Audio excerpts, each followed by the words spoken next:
Welcome to CEC online lecture. Here in this session, I will be speaking to you about theories of children's construction. If after knowing the concept of knowledge, we want to know what are the theories of knowledge. See, first we have a theory of empiricism.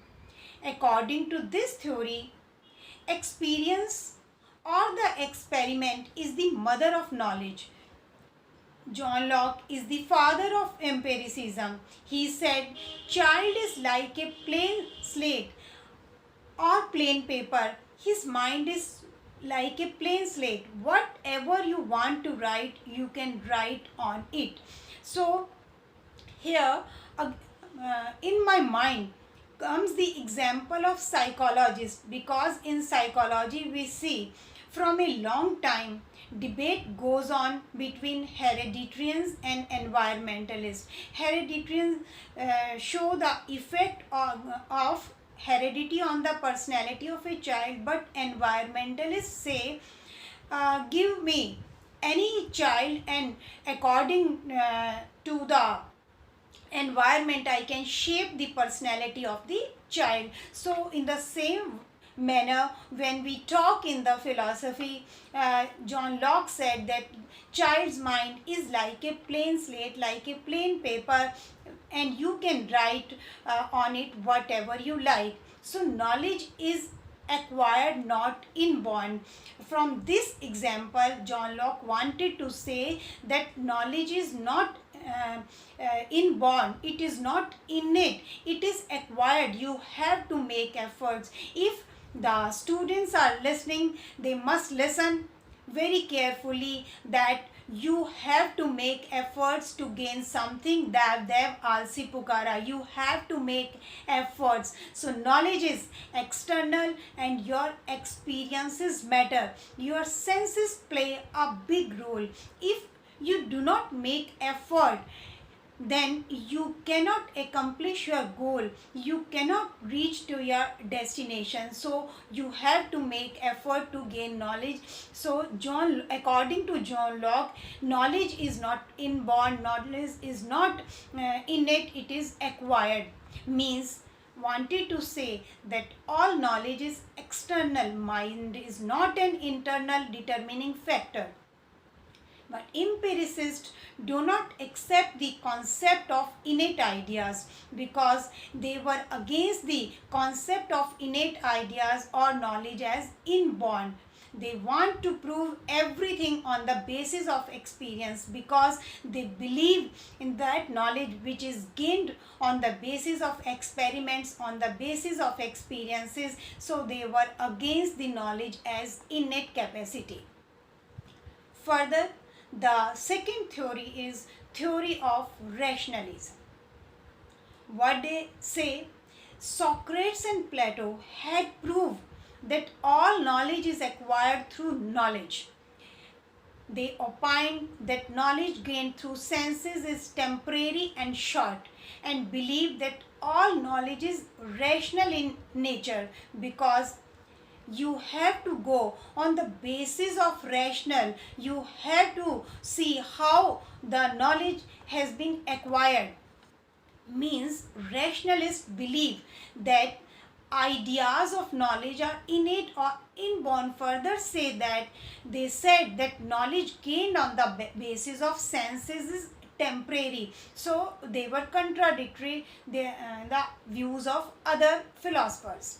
It is intellect only through which definite, true and universal knowledge can be attained. See, the first group of philosophers said that knowledge is not inborn, you have to acquire. But the other group of philosophers said that true and universal knowledge can be attained through the intellect only. Reason alone is the final testimony of knowledge. Intelligence is inherited, and there are some ideas in the mind in the form of knowledge. See, they were of the viewpoint that it is the intellect through which you can gain knowledge, and intellect is inborn already. Ideas are there in your mind, so you have to use your intellect if you want to gain knowledge. These ideas, they were saying that these ideas were are already within us. Since birth we have the ideas, and so according to this theory, it can be said that some ideas of knowledge are inborn. So they were favoring the, or they were advocating the presence of intellect and the importance of intellect. They were of the viewpoint that some ideas are already in our mind, and by applying the intellect we can gain knowledge. Further, they believed that knowledge is not based on experiences, rather they wanted to say our experiences are based on our previous ideas. Knowledge is prior to experiences. Rationalism is also called appropriarism. In Hindi, we call it Sahaj Gyanvad. So, further to it, we discuss next theory, that is the sense rationalization.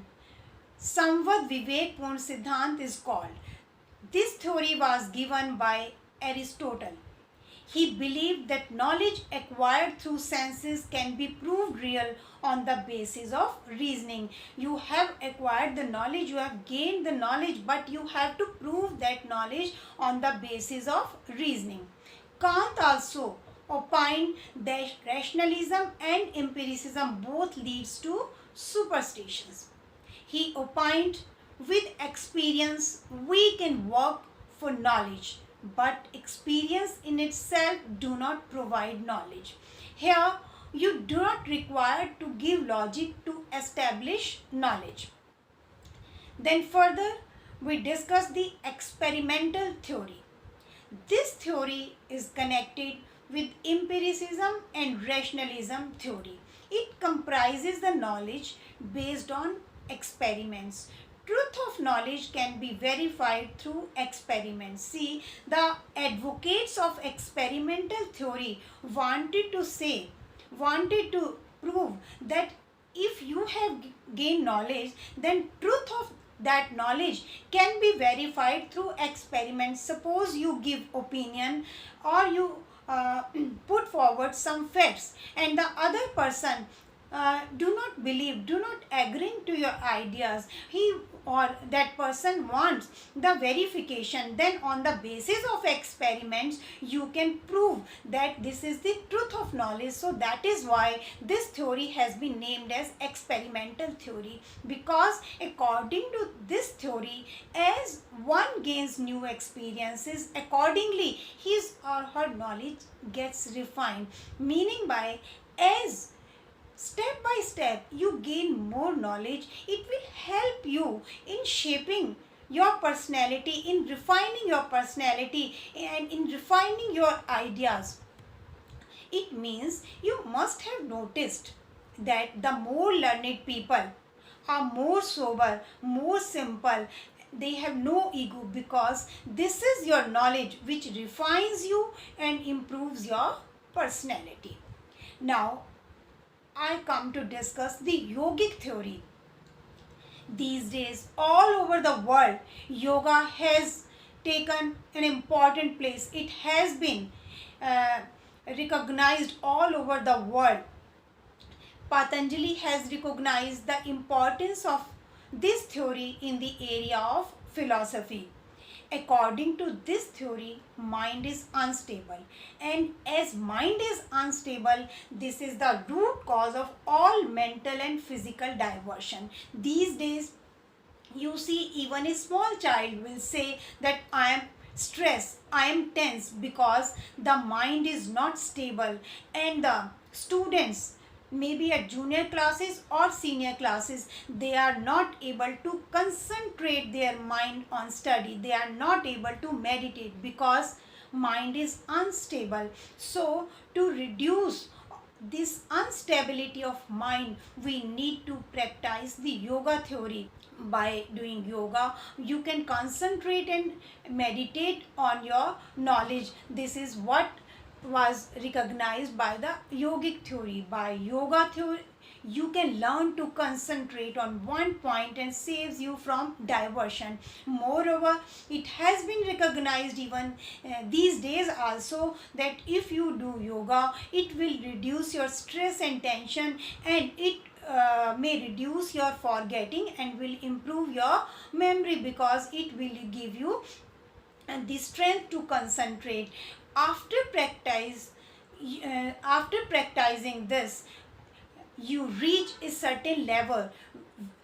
What is that level? You reach a level where knowledge starts experiencing soul. By yoga, knowledge like truth and moral values can be acquired. By applying or learning through yoga, one can inculcate the moral values and truth and sanskars and tradition among the youngsters also.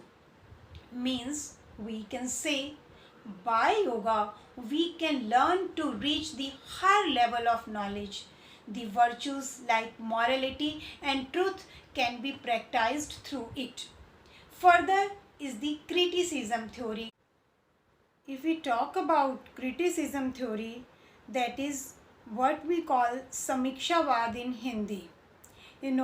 German philosopher Kant evaluated the empiricism and rationalism both, and without any bias, he studied empiricism and rationalism both and find out what are the lacunas in both the isms.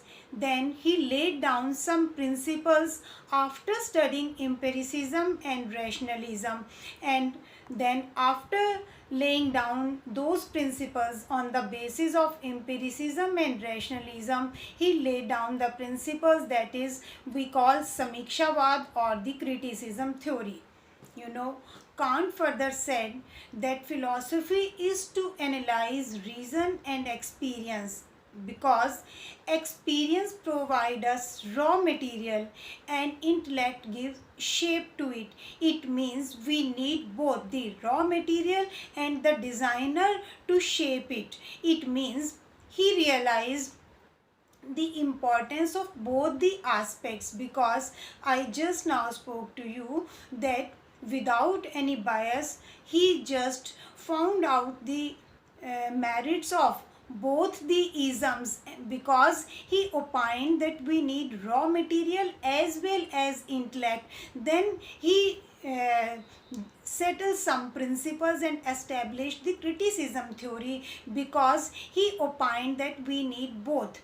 Further, he gave a proverb, and which is very famous. He said that percepts are blind without concepts and concepts are empty without percept. It means we need experience and we need intellect both. That is why he gave this quotation, and which is a very famous one, that percepts are blind without concepts and concepts are empty without percepts. Criticism theory of knowledge seeks to reconcile empiricism and rationalism, because he found out the merits of both the isms. That is why I am saying that he tried to reconcile both the isms. He further made it clear that knowledge is possible when we combine experiment and intellect, neither on the basis of intellect only and nor on the basis of experiments. We cannot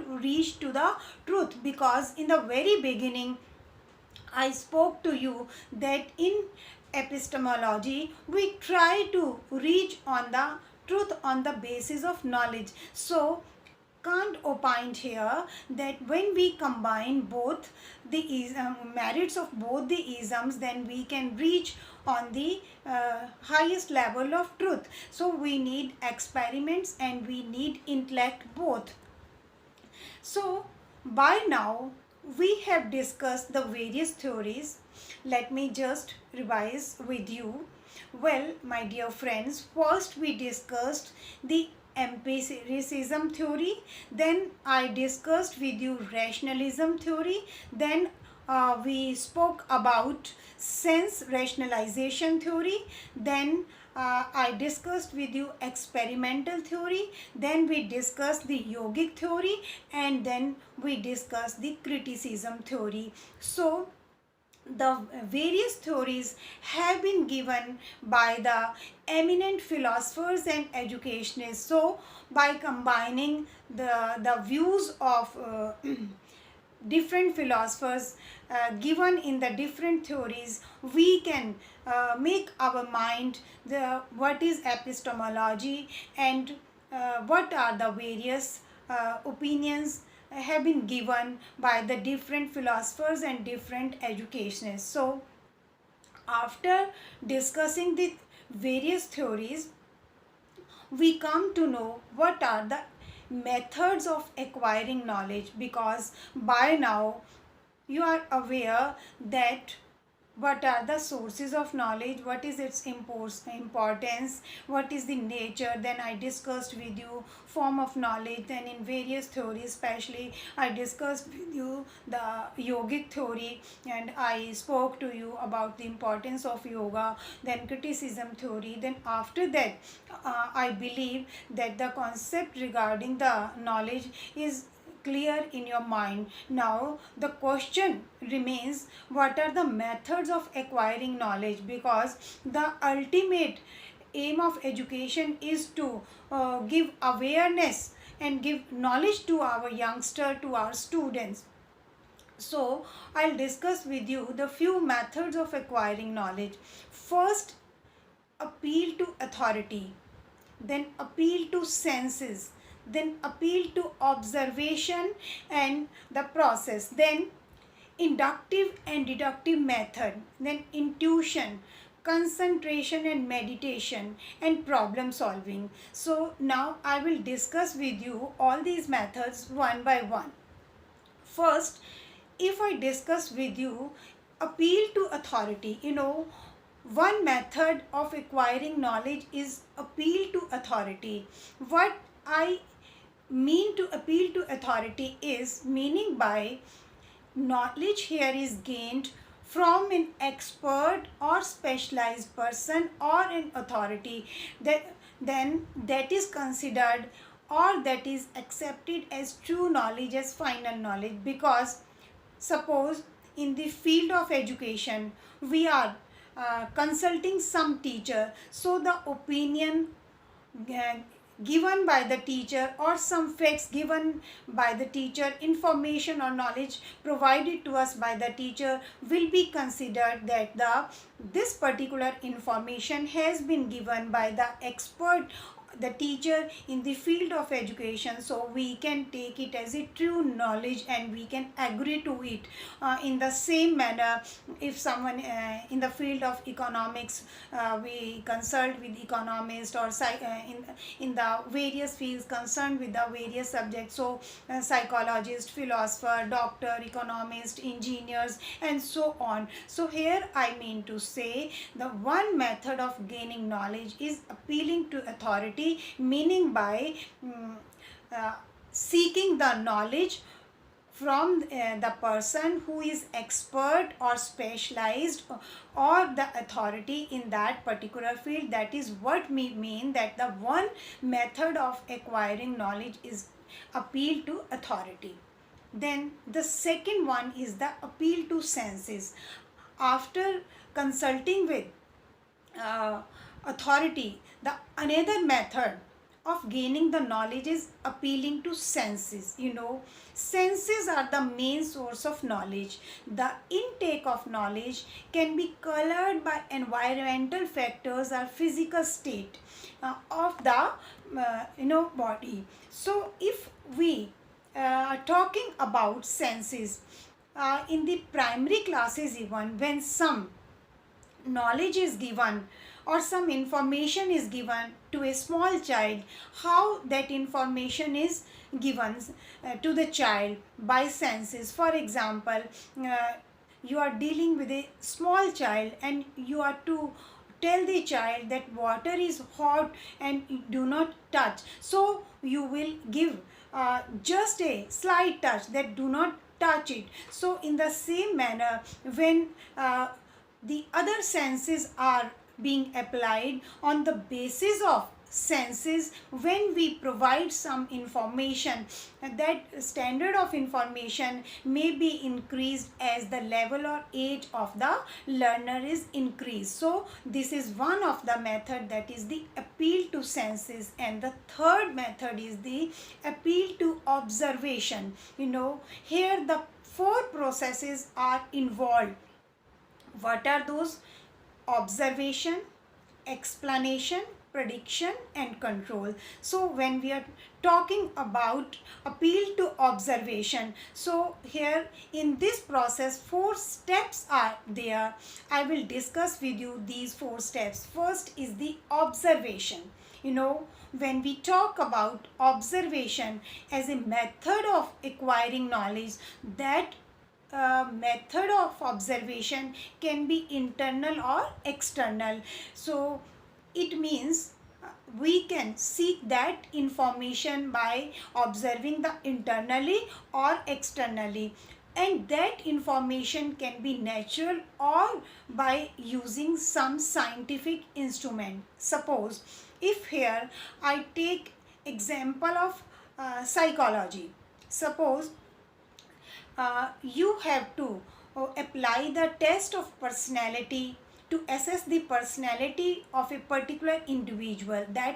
Then in that case you can observe the personality of that child in a natural setting, and you can conclude, or instead of or along with observing the personality of that child in a natural setting, you can use some standardized inventory or personality test. Then with that scientific approved instrument, you can assess the personality of that child. So what is I mean by this is that we can observe the person in a natural setting or with some scientific instrument. And the third step in this process is explanation. Here facts are elaborated in a sequence. When somebody wants further explanation of some facts or some happening, then you try to explain that fact, you try to elaborate that fact in a sequence. So that is the third step. And the third is the prediction. It is related to cause and effect relationship.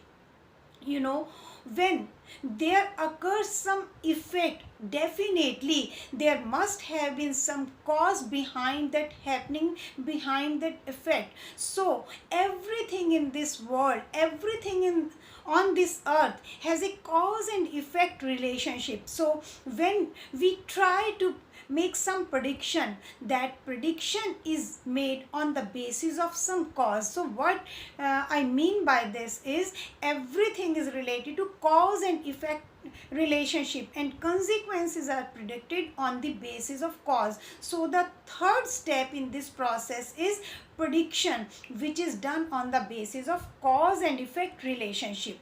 Then we talk about control. In an experiment, control is very important. Some factors are to be controlled by scientists, only then one can come to result. For example, I would like to give an example of a classroom. If you want to measure the academic achievement of a particular child, and we are aware that there are various factors which affect the academic achievement of a child: his or her own interest, his or her own personality, peer group, personality of the teacher, occupation of the parents, or the behavior of the with the child of the siblings, and the methods used by the teacher, and timing of the school, and the distance of the school and the home, how the child commute. So these are, and more than this, the list is endless. There are various factors which can affect the academic achievement of a child. But if you want to assess that the methods are effective or not which are used by the teacher. So to see the result of the methods used by the teacher, you will have to control all the other factors, so that you can assess and you can come to the result that the methods used by the teacher are effective or not. So here in this process, when I want to discuss with you about control, here one has to control other factors to see the result of one factor. So further, inductive and deductive method. When we talk about inductive and deductive method, earlier also I have spoken to you that what is inductive method and what is deductive method. These days we prefer inductive method. All the teaching, all the pedagogy emphasize on the inductive method, because in inductive method first we tell the examples, and on the basis of examples we ask the children to find out the rules. If not able, then we help the child to come to the rule. But in deductive method, what happens, first we tell the rules, and on the basis of rules examples are drawn out. So these days we emphasize on inductive method, because this way the intellect of the child, knowledge of the child is sharpened very well. Because in inductive method, what is the topmost benefit of inductive method? The child remains active, because after giving the example you ask the child to frame the rule. Now, what can be the rule, what can be the method? So in this way child remain active. So these days, because we emphasize on the learner centered education. Earlier the education was teacher centered, and these days the education is learner centered. So inductive method is the basis of this learner centered education. So I hope inductive and deductive method is clear to my listeners. Then we talk about intuition. How do one gain knowledge in intuition method? So because I must tell you, with intuition method, logic and any proof or any experiment or senses, they are not to do anything with this intuition. These kind of concepts have no connection, no connectivity with intuition. Because when we talk about intuition, there are different stages: preparation, incubation, illumination and verification. In this process, this stage of preparation, it may go for an hour, or it may go for years. Then incubation, what happens when you do not find a solution, you leave it. But what happens, outwardly you leave, but internally that queries keeps on lingering in your mind, why I could not solve that problem. Then suddenly illumination, the answer comes in your mind, and then you try to verify. So in this intuition method, there are 4 steps: in preparation, incubation, illumination and verification. Because in this method, the information or the solution or the answer to the problem comes to your mind like a sudden flashing of light. So further, concentration and meditation. Concentration and meditation both are helpful in attaining knowledge. One can empower the mind to gain knowledge. Problem solving. This leads to arrive at a solution which becomes a part of knowledge. All the solutions or solutions to problems or learning form a significant part of knowledge. So when we have seen the various methods of gaining knowledge, I would like to discuss with you what are the educational implications. Meaning by, when we are clear about the concept of epistemology or the other branches of philosophy, then we discussed in detail what are the methods of gaining knowledge, what are the sources, what are the forms, what are theories. So the last is educational implication. Why we consider that knowledge is very important. method of instruction related to senses. At early stages, playway method using senses and acquiring knowledge of outer world is applied, and we move from concrete to abstract. Various maxims are used like concrete to abstract, known to unknown, and near to far. It means first, by using the senses, first we try to tell the easy things with the known and which are present. Suppose concrete here we mean, suppose I have to teach the students about this, then this is a table, because one child can touch the table, so the things which are which can be touched are concrete, and which are felt, that is abstract. So it means concrete, we move from concrete to abstract. Then the other method is method related to reason. The methods based on reasoning empower the mind. They are inductive, deductive, and logical approaches.